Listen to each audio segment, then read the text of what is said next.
Good morning.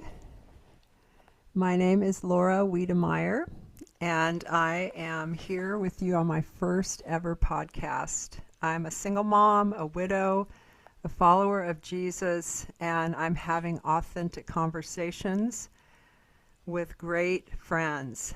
And I've crossed paths with amazing people throughout my life, and I've been able to have the opportunity now to introduce some of these friends to you. I wanted to let you in on some of the conversations, the incredible conversations that I get to have with some pretty amazing people. Normal people, but people who have a lot to say, I would say. And my hope is that these conversations will spur some light of God into the cracks of our life, bringing some healing, some hope, some freedom where it's needed. And authenticity is a core value for me, so I love the people God has led me to do life with. They can just be themselves, and they're just being real. They're being honest and open. I have one friend coming on with me today. She's going to help me kick this off, and her name is Kim Aoyama, and I would love to introduce you to her, and we're going to talk about her recent 6-month journey. I'm going to bring her on now. Let me bring her on. Let's see if we can get things started. Okay, here we go. Hey! Hello. We're live! We're live. Hi, everyone. This is my dear friend Kim Aoyama. Did I say that right? You did. Oh my goodness. I practiced. I'm so proud, Laura. Anyway, hi Kim. Hello. From Redding, California, all the way to Greenville, South Carolina, right? Yes. Like we're as far apart as we could be in our United Pretty States. much. Pretty much. We actually used to live in her house together, though, so we were as close as could be. Those were the beautiful Shasta Lake days. Yeah, about 7.5 years ago. Yeah. Yeah, almost 8 years ago. Can you believe that? It's time flies. And I actually met Kim in college, did we not, at Point Loma University. Yeah.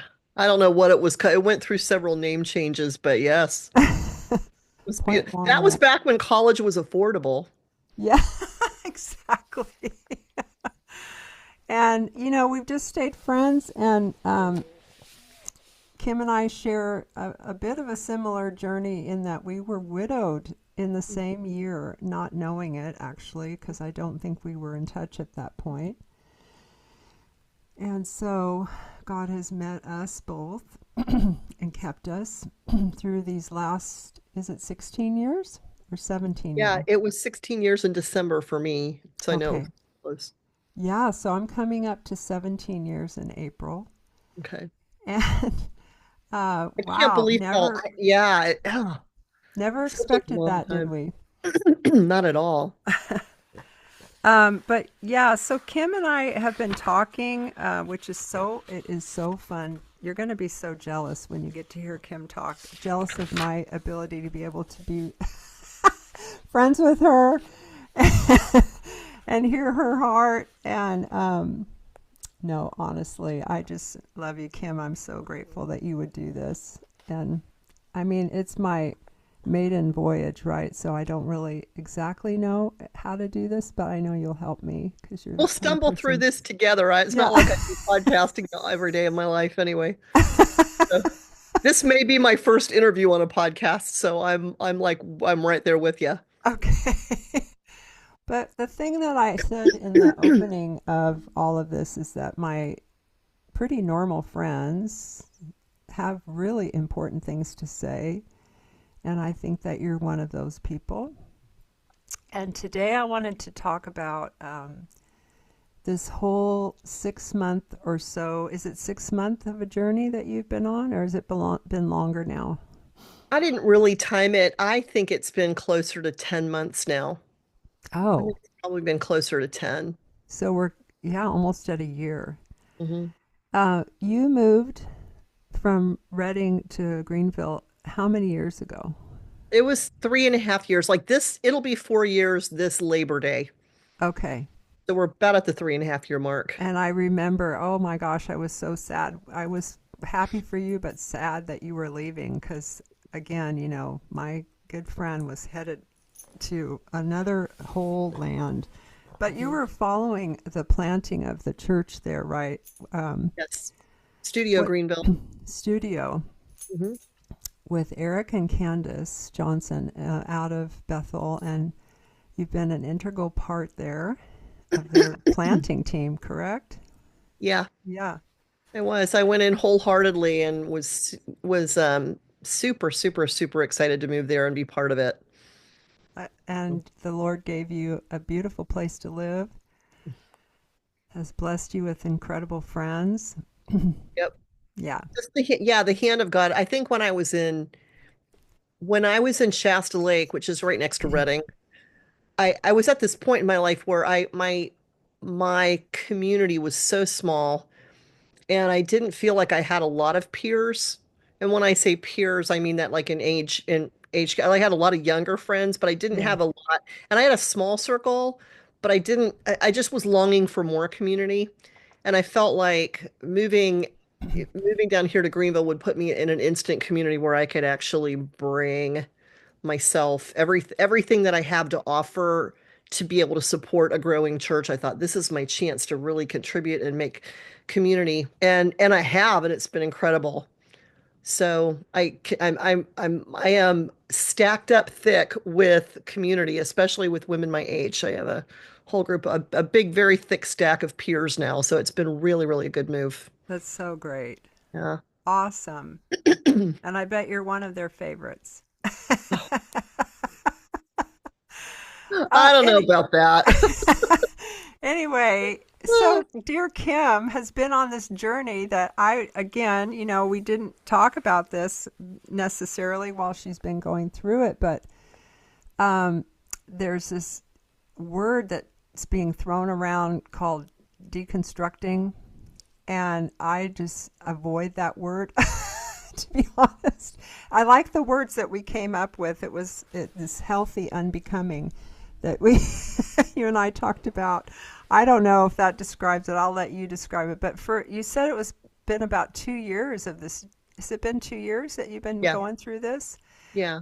And it just was something that you felt like God was leading you to kind of just explore where you were at with Him and with church and with Christianity and what you believed and what you wanted to hold on to and what you wanted to let go of. How did that all start for you?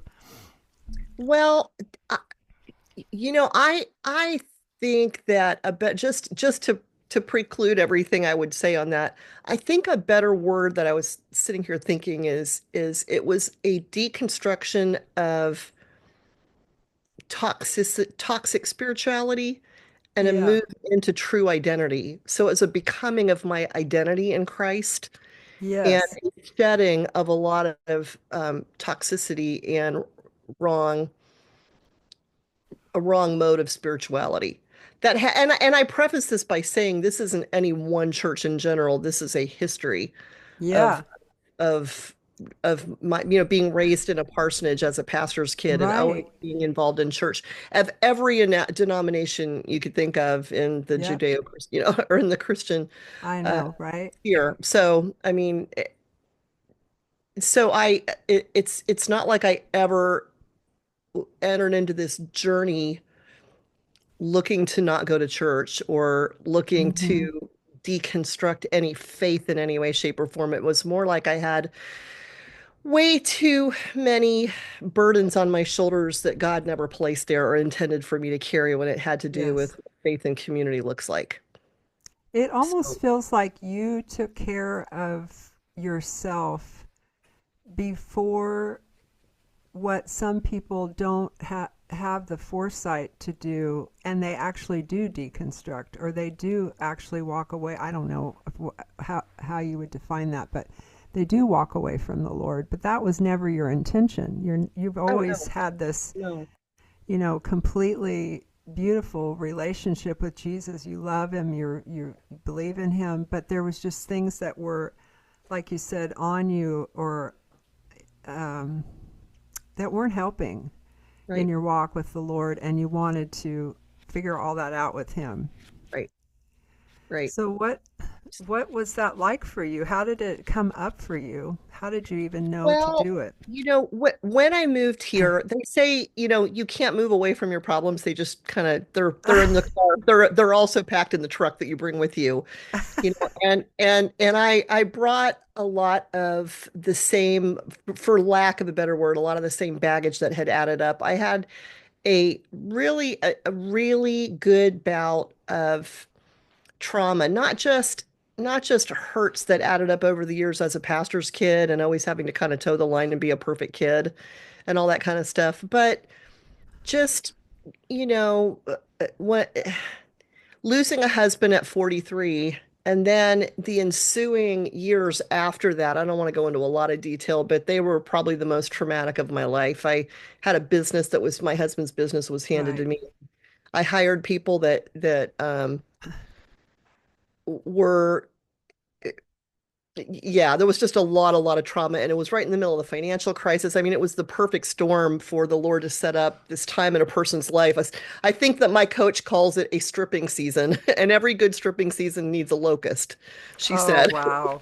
And Yeah, so yeah. that was one of the good things I learned. I'm like, oh yeah, she said if he took you through a stripping season, he's going to bring a good locust along. You can pretty much be sure of that. So That's good. I came out of that. So when I came to Reading, I was fresh out of this season of trauma, and I came to Reading and went to the Bethel school there for a couple of years, and then I stayed. And so I ended up after years of intense, trauma and not really knowing or understanding the process of getting healed from trauma.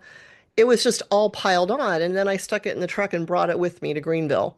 Yeah. And so I got to a point 2 years ago where I was really, really, really numb. And they say that when you go through trauma, if you are constantly in a fight or flight, Yeah.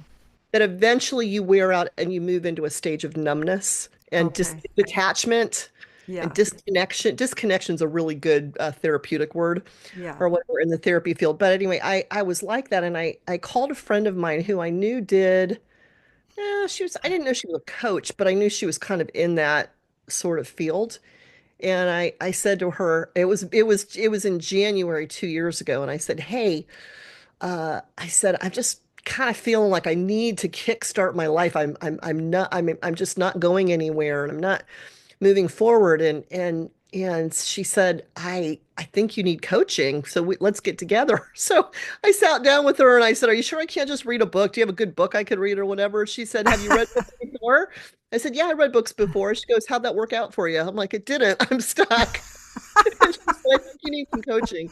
Yeah. But the cool thing is that the very first week that I met with her, we sat down. I actually, on a side note, it's probably bunny trailing, but on a side note, there are certain red letter days in your life, whether it's like a wedding or a funeral, or there are days that you get such intense revelation that they're life changing. I call them Yeah. red letter days. Yeah. Yeah. I actually tend to make my pin codes those dates Oh, what's because a then pin they're logged. code? A pin code, like your 4-digit code on an ATM Oh, oh my or gosh. whatever. Yes. And so I started discovering that my PIN code could be tied to these red letter days to help them really ingrain in me. It's like, so when I type the code in, Oh, I'm like, that was the day. So I sat with her one day and had a life-changing moment. Yeah, I probably shouldn't tell people that because I'm like, now I need to I'm find gonna your do the pin math code. or whatever. But I sat down with her, and in our very first session, she looked at me and she said, that traumatic time you went through after Len passed away. She said, I think that time was a time that God was taking you through a stripping season. And instead of you being a massive failure, you Oh, actually passed a massive test because you stayed true to what God wanted you to do. And even though none of it made sense and everything fell into crumbles at your feet, you still stood, you still faced God yes. and said, okay, I'm going to do this. She goes, in heaven's view, you're a warrior that conquered a huge test. And it was like a paradigm shift that set me so free to go on this journey of being able to let go of failure Oh, and let go of what I thought was just being such a huge disappointment to God and turning my face and moving forward. So that started this 2 year journey. And I didn't really realize it was going to be kind of a dismantling of who Kim was okay. or who Yeah. Kim had become. But it Right. kind of became obvious through the journey that it was like, oh, you got a pretty decent amount of trauma locked up in you. So she sent me to different practitioners and I got into somebody that did somatic body work where I could Yeah. actually listen to my body speak, Yeah. which I Yeah. didn't know it could even do. And my body was I like, know. I you didn't know know, that either. I found that out in the last few years too. I know what you somatic mean. rocked my world, Yeah. and my body was like crying out and saying, I need rest. And my brain, she said to the body said to the brain, you're a tyrant and you've run me into the ground and I can't do much more. I need rest. Oh And my my. brain was like, what do you mean? You don't work a job. You're basically retired. Like you don't work a job. What do you need rest for? But I didn't understand and realize that they were talking about a rest in my soul that I'd never experienced. I didn't know how to do anything out of rest. I'd only Wow. known how to strive. And so through the Oh my trauma goodness. counseling, I had a great therapist that did this parts work. I don't know if you're familiar with that. It's the family systems kind of work or whatever. Mhm. And we identified this part of me that I called, I called her the pious shame woman.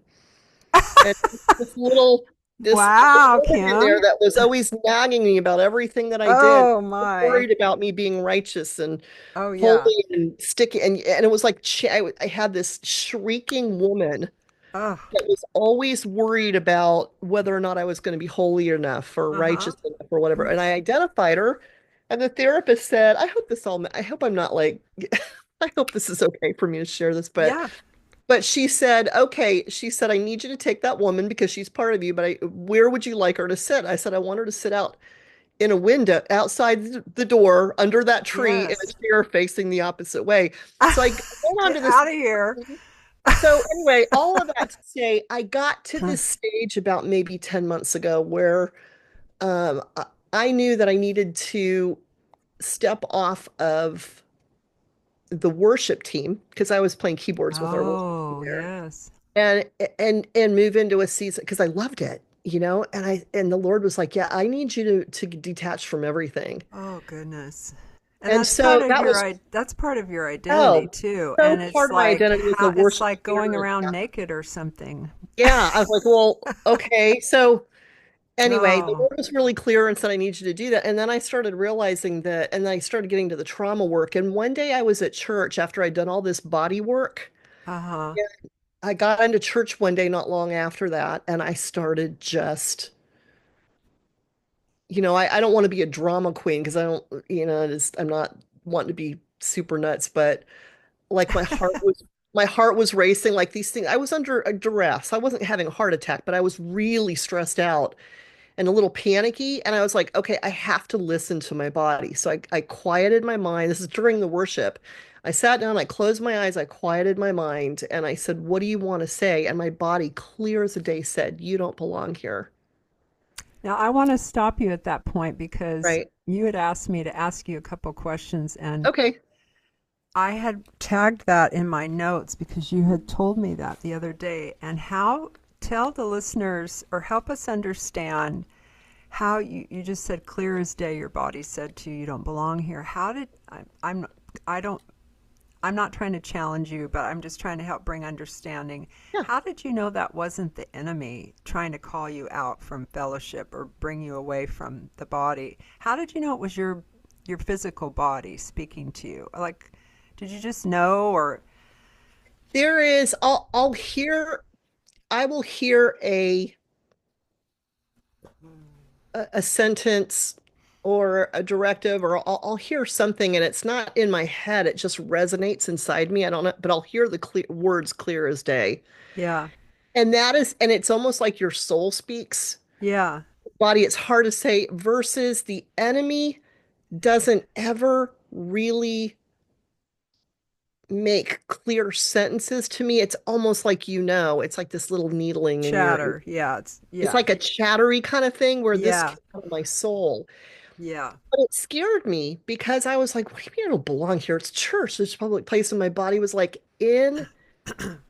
I knew what my body was saying is in this season, I need you to trust me, your body, to tell you that you're not in a place right now where being here in this environment is good for you because you've got spiritual trauma that needs to be dealt with. Oh, okay. And this Yeah. isn't the place for you to be right now. You need to go, Right. I got to pull you up and out of here. Right. Like you don't want to keep reinforcing the Right. spiritual trauma of You're being in this triggering here. spiritual place. Yeah. Right. So much of the I think what it was is so much of the identity work that God wanted to do with me was never going to get done if I was in an environment where I was always questioning my identity.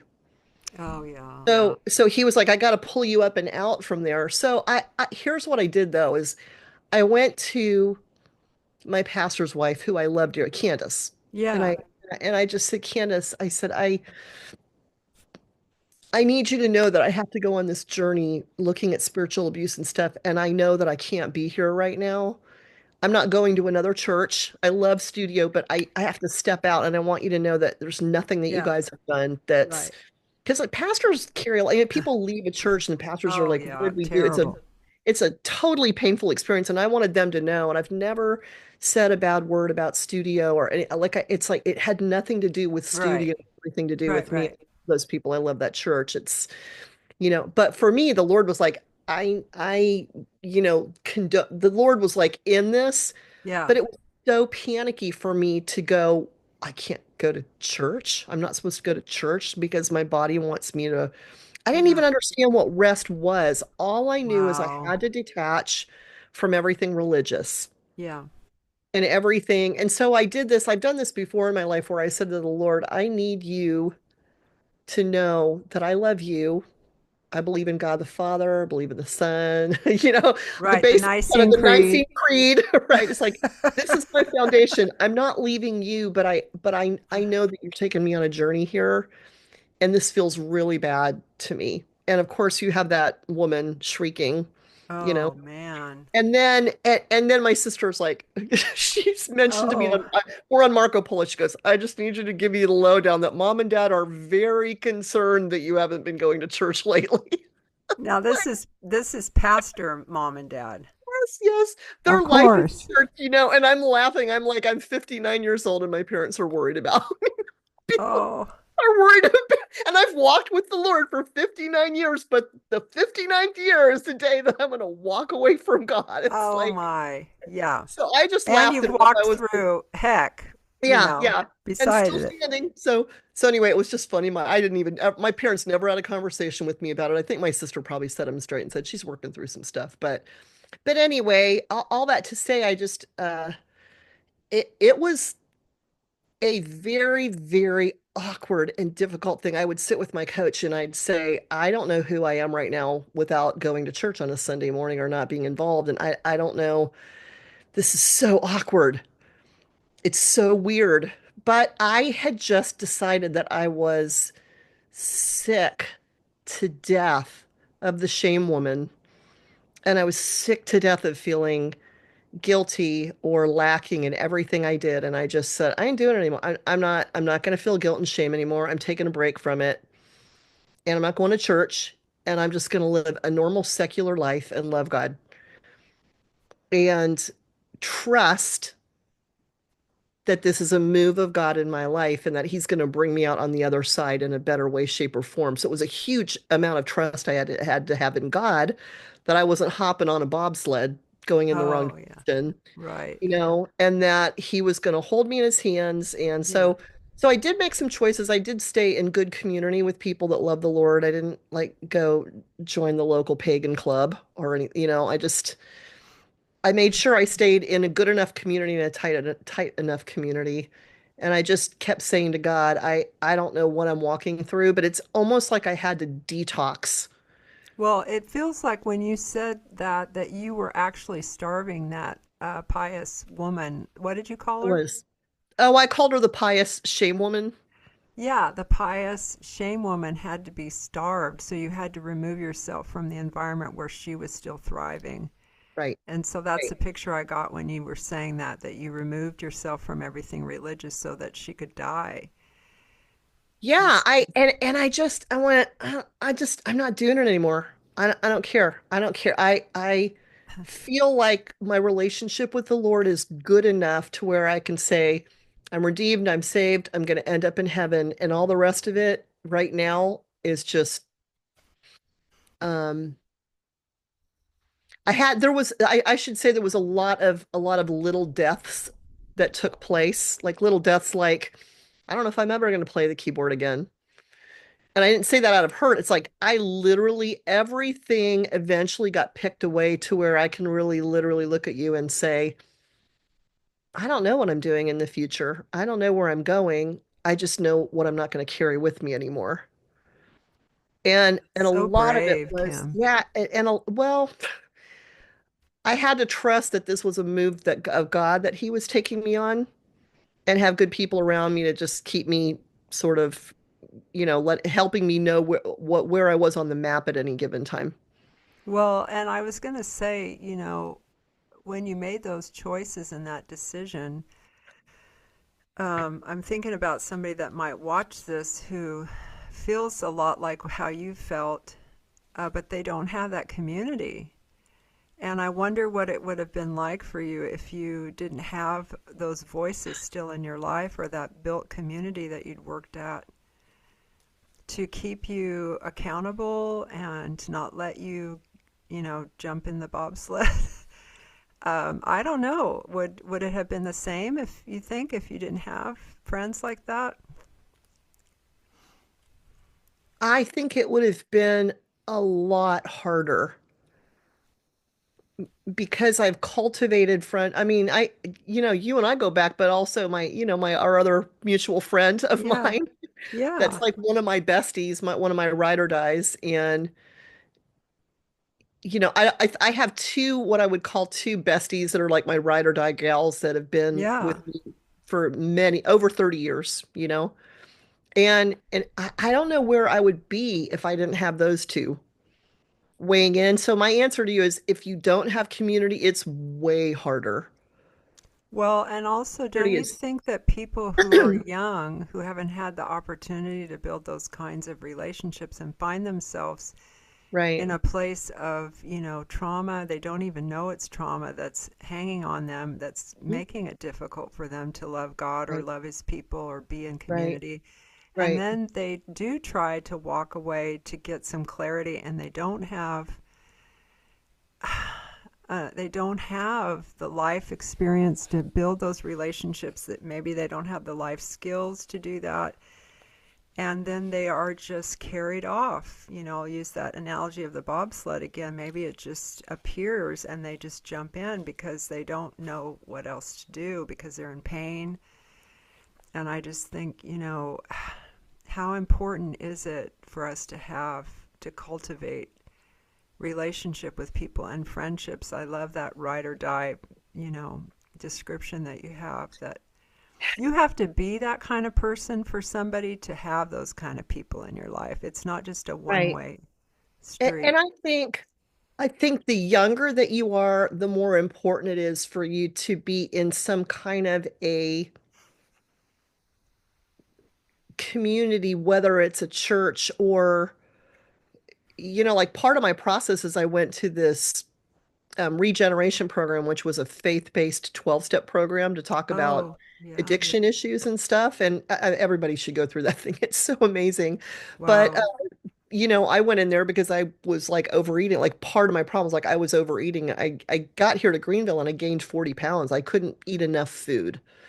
And I was like, Yeah. I got a problem. This is like clearly I've got an addiction. So I went there and I was like, hey, okay, where are the people that have overeating issues? And they're like, oh no, that's not how that works. We're all in one group together. Yeah. Because if you're overeating, then I guarantee you have other addictions as well. So let's just bring them Oh, all into one group. But even that regen yeah. community, even though it was faith-based, it was like there was still some serious community that happened there. So even I would say, even if you can't find a good church, if you can find a good community, even if it's just your local basket weaving club where there's a couple of Christians there that you can create relationship with, or if there's a regeneration or a 12-step community that's Yeah. faith around you. Any place that you can find where there's some believers that seem to care about your soul, Yeah. you know, especially when you're younger, it's important to stay in that kind of community. I wouldn't be where I am today if I didn't have that regular value of being surrounded by believers, for good or bad. It definitely set my course in the Yeah. right direction. So community is really critical. It's worth fighting for. Yes. I Amen. moved. I moved to another state and uprooted myself for the sake of Right. community. Right.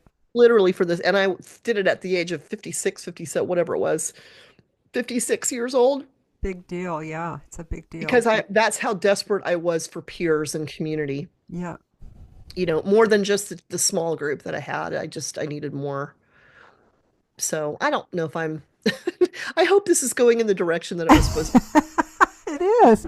And guess what? I think we have to have a part two because we're just about to run out of time here.